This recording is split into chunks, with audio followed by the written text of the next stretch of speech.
well, you should do the same. What should I call it?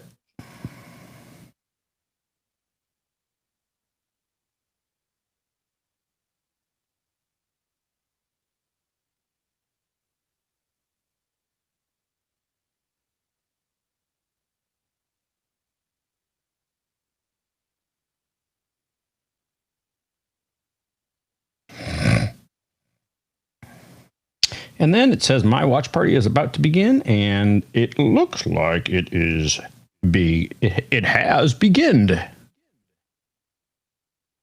That is a good creative use of the English language for a conversation about education here this morning.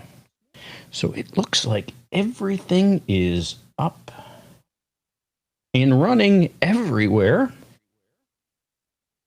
And so we can get started.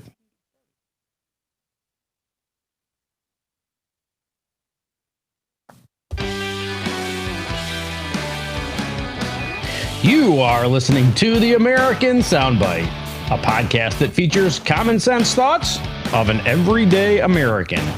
This is the start of the most valuable 10 minutes of your Saturday, so I'm glad that you're joining us for the conversation here today. Hey, before we get started, I would like to ask you to help your friends, your family members, even some coworkers. We all know that there's people in life who are less conversive than we are. Maybe a little less on the intellectual side, and certainly, well, not as interesting as you are. If you help them by letting them know that you start your mornings with the American Soundbite, well, they could join you and realize that, hey, now I've got something to talk about, and I've got a little bit of education, and so I can converse with you at the water cooler, in the Zoom meeting, or around the dinner table tonight. Hit the share button, let them know, and, well, they will thank you for it. So I was having a conversation on the social media yesterday around the topic of education, of educating our children. And it wasn't really a complex thought or statement or anything that started the conversation. In fact, it was quite benign. I posted something to the effect of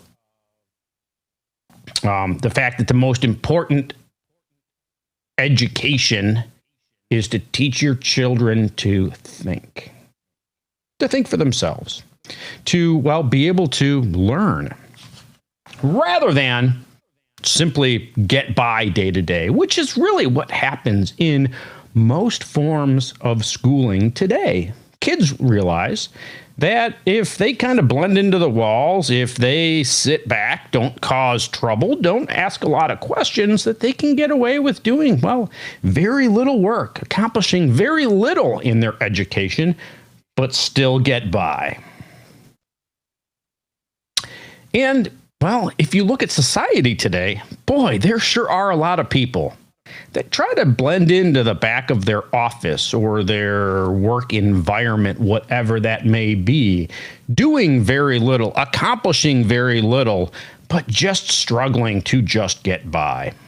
Oftentimes, these people, well, they complain that life's unfair because I keep getting passed up for promotions by these people that are working harder, and, they call them, brown noses. They're kissing the boss's ass and they're getting the promotions. And, well, just saying that life isn't fair. But we all know that hard work produces results. Results produces, well, achievement. And that achievement can be seen in promotions, in raises, in, well, getting better jobs and offers from elsewhere. That's how you move up in this world.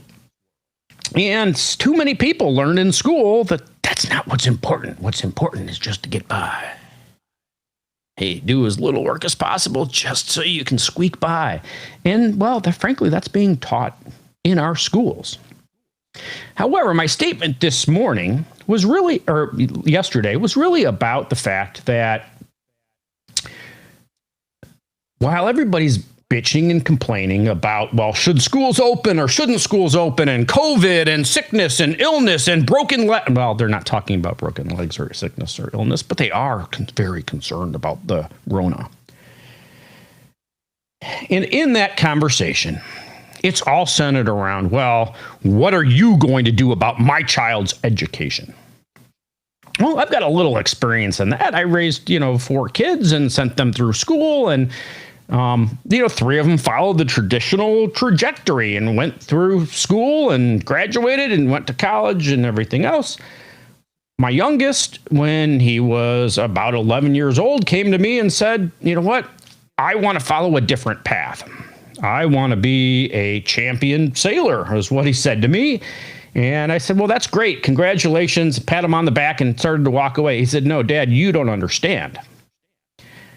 In order for me to be a champion in the sport of sailing, I can't continue to sail 3 months a year while the rest of my competition is sailing year round. And I said, well, Dave, what does that mean? What are you saying? What do you need? He said, well, Dad, I need to go to Florida. And so we talked to the school and said, David's probably going to miss, like a day or 2 every week and probably a week every month. And the principal of the school, of our public schools here, said, well, that's great. Well, we've worked with David and he's really a great student, and we'll do whatever we can. But that's missing a lot of work, and that puts a huge burden on our teachers. He said, you may want to consider something like virtual school. My immediate reaction was, oh my God, there's no way. I can't educate my child.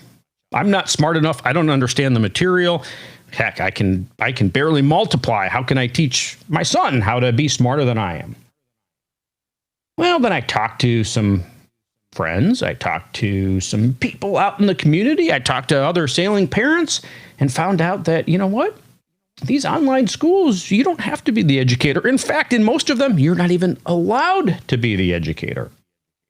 And then I found out that in most circles of life, there are groups of families who are all homeschooling or online schooling their children.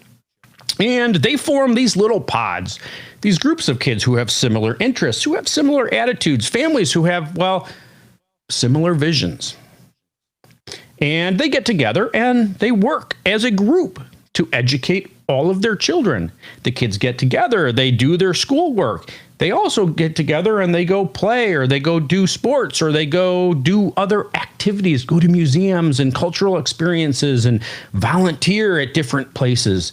And they generally do this together with, the group of parents who share the responsibility so that they can break up their lives and work and do, all of their things that they need to do while their kids continue to be educated. So one of the people that was, debating this topic with me, saying that, most people can't do that because they have to work. And, that's not even an option for people that have to have jobs. And you know what? It is. It's not easy. It's not as easy as, our kid has to go to school and here comes the bus. You've got to go out and meet people. You've got to talk with, people around your community and even in a wider community. You've got to go through the effort of finding the right school with the right curriculum online. You've got to meet the right families and the right parents. You've got to have discussions, conversations. You've got to get to know them. Your kids have to get to know each other. And then you have to make a decision on, do I trust and like these other families to be a part of my child's education. It's different. It takes effort. It takes work. But you know what? These are your children. If your only consideration is, I don't have time to do something different because I have a job or whatever it is, are you really putting your child first? Are you putting their education, their future ahead of, you? I would argue probably not. And the reality is that in today's society, when your kids go to school, they learn how to not learn. They know that they can go up to the teacher and say, I don't get it. And eventually the teacher's basically just going to walk them through it. They don't have to pay attention. They don't have to learn. They don't have to get it, ultimately, to be able to get by. When kids are using alternative forms of education or non-traditional education, things like these online academies, which, by the way, are free in, I believe, if not every, almost every state around the country, paid for by your tax dollars, the same as your public school, or homeschooling, or some hybrid in between, that these programs actually require your child to learn how to learn. While they have daily and or weekly classes or video calls with your teachers, the kids have to answer their own questions. When they have a question, and usually as a parent you don't have the answer, they have to learn to start doing the research, how to start looking it up, how to learn, how to find out information and be creative and do things, break outside of the box and do things a little bit differently. And you know what? When kids do that, they learn more. They enjoy it. They get rewards internally out of finding answers when they thought they couldn't. What happened when David grew up? He graduated from an online virtual public school, from the Florida Virtual School. And he went to college, did exemplary in college, and right out of school, got a job amidst all this COVID stuff.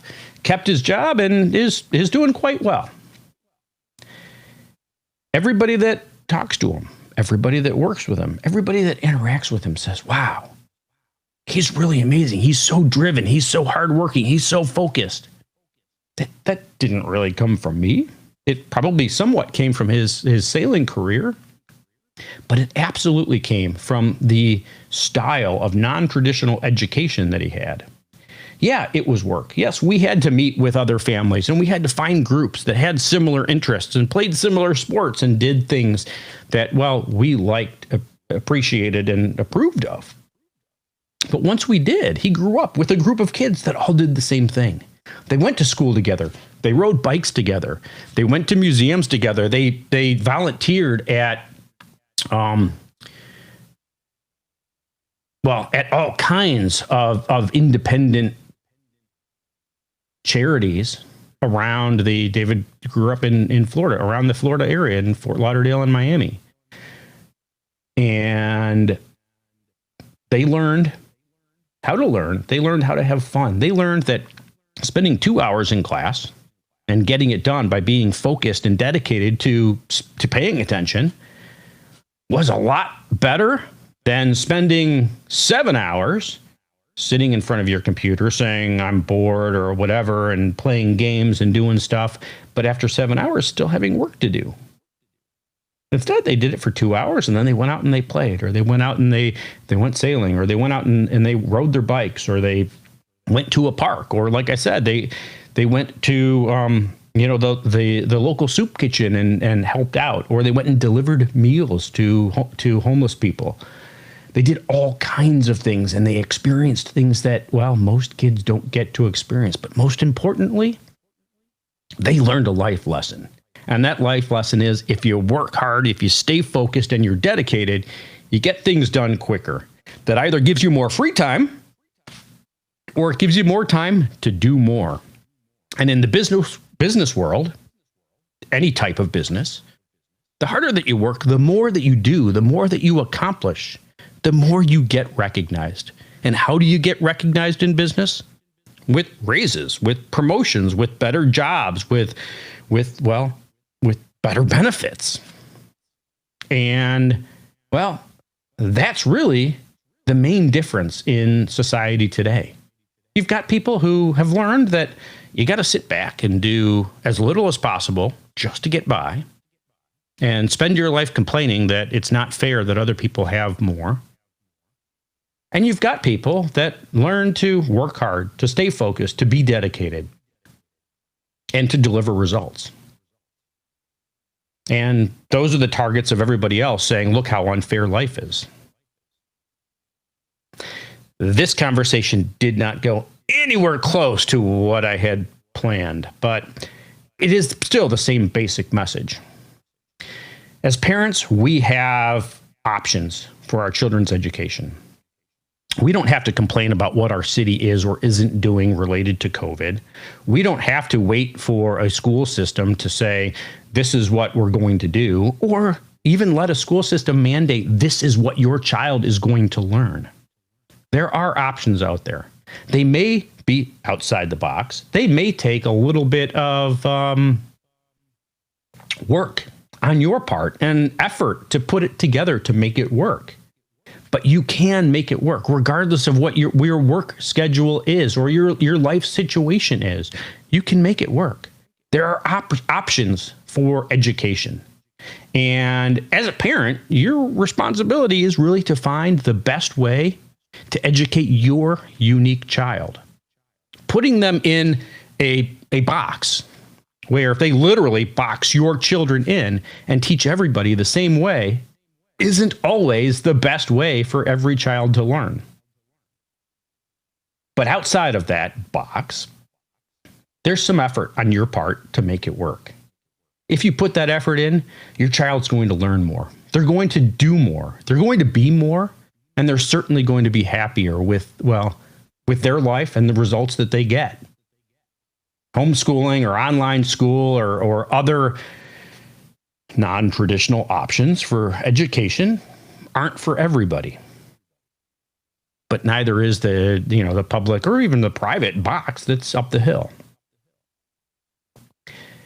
If you really care about your children, if you care about education, and you're not willing to just put their health, their education, and their welfare into somebody else's hands, there are options out there if you're willing to work and step outside of your comfort zone and make it happen. It's there for you. It's available.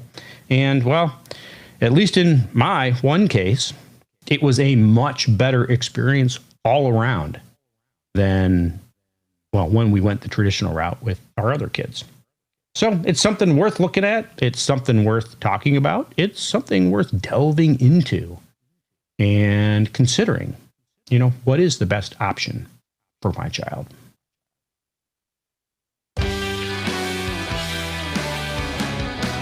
You have been listening to the American Soundbite. This is a podcast that features common sense thoughts of this everyday American.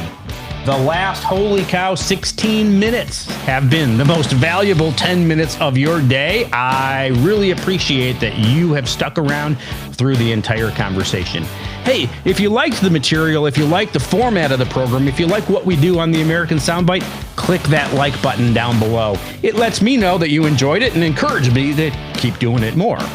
If you didn't like it, if you had any comments or suggestions or even snide remarks, feel free to type those in the comment box. I do read them, and it makes the show better moving forward because I put your suggestions into practice. Also, right next to that is the share button. Let your friends, your family workers, your family workers, and your co-family know that you listen to the American Soundbite, and they should too. Thanks a lot for listening. Have a great day, and God bless. And that is a wrap of our show. I see that there's a couple of comments here. I didn't read them because it's kind of rude to stop and say, why would Hey, George.